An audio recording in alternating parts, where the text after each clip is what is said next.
kardom nili pothot wang tholo nili channel karbi teach 2.0 along wang iklo lapen kaduk kavenon nili video kilang bom ara doa na panstame nili hin pen kardom pajer iglo lapen ke Christmas kardom ta nili hin pen pajer iglo Merry Christmas kaduk kave phanta lapen advance happy new year lasi pinia video bang ke nili subscriber do arjiding olo nili phanang kipu mane bank balance koson si cheki mala so video hin bang nang than ikta lapen nang pachini ikta pus nili phanang pu lasi nili bang ta pora we joine ba cutting ne so joine si ni ta bunai simar apor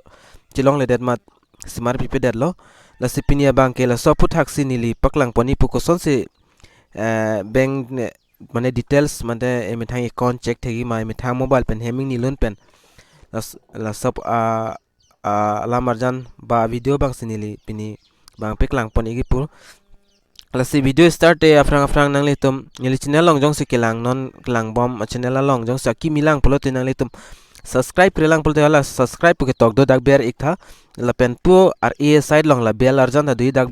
ber igra nang letum la all long set data la lo pul de munon phin nili video kaprek video ki mile upload sta nang letum la so youtube channel la long thekpon long i fan la si pader de pin ben video le start pon lo nang actually bank details ba account ki check ke lake check me sita me nili a process ban nang than po a process mane ke thom pli a process do ke lai fan aprang sina li tum long chrome browser do pul chrome browser ing pu ikon nili nang than ikpo chrome browser long nang li tum dam ingo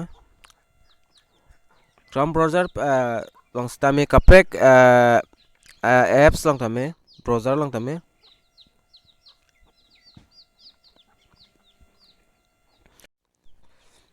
nang litum tok namadak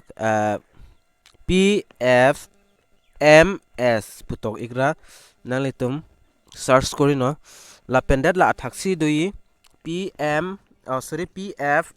putok la so dimbang nang litum damde det sila know your payments pudi la ki ingsi a government website la sila dak dam igon nang litum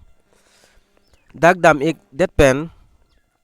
lason interface nang klaing yo public financial management system pudi dak lasinang litum dak payment by account number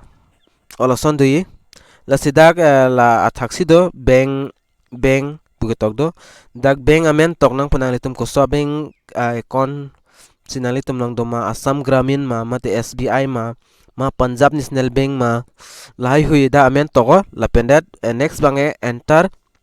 account number da account number banali tum tok inang po la athak bangke bank amen tok igo la pen second bangke account number tok igo akko confirm to da athak la angbong long ko son account number ma tok da aber tokon apar la captcha code do la sokot ho la sokot banali tum mobile long tapregi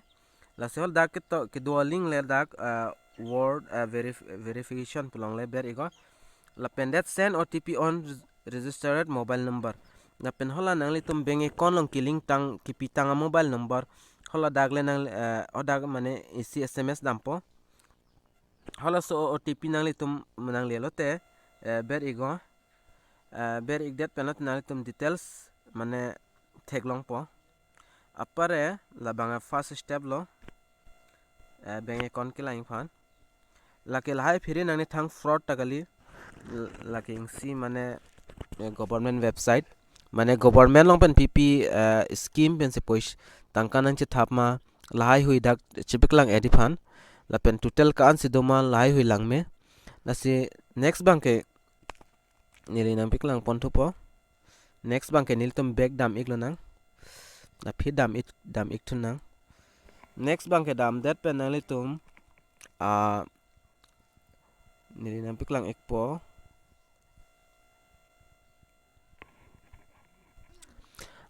next bank la rupee pay pudi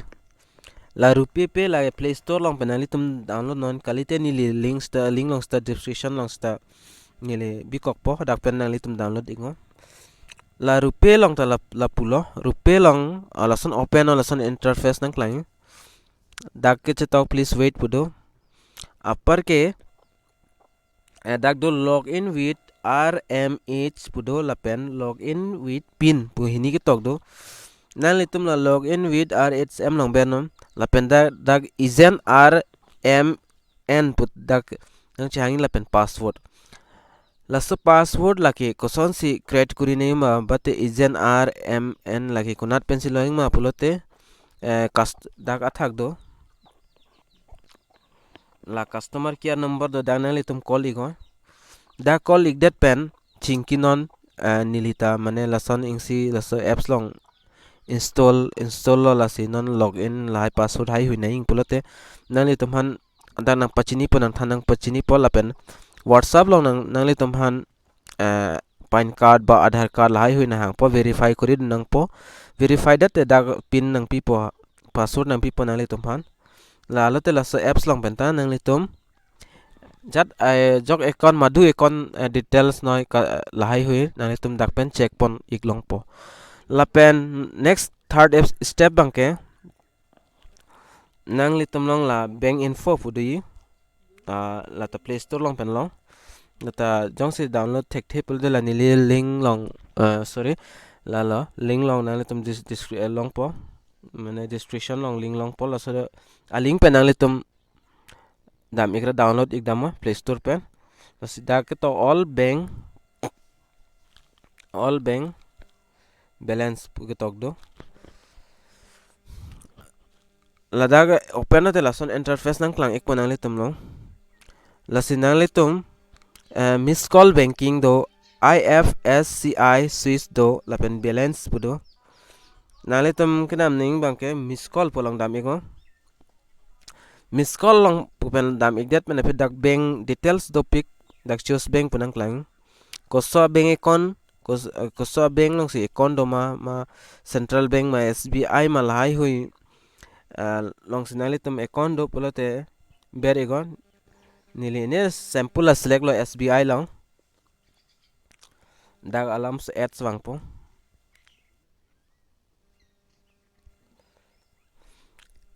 SBI long apare jong si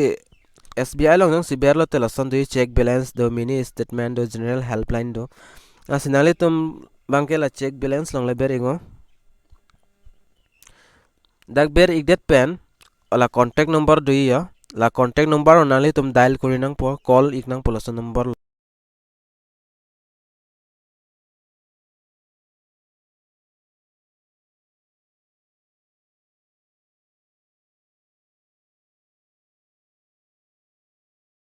alasan po apare SBI pen ingsi SMS bang po nili SMS bang nali tum matheng no nang purpi po SMS lang lason si to dear customer your mobile number is not registered for this facility to register for SBI quickly facility send SMS registration account number lason number lang mane nili lason number bangke SBI long nili account have lasi SMS bang lason sinam play rong lo mane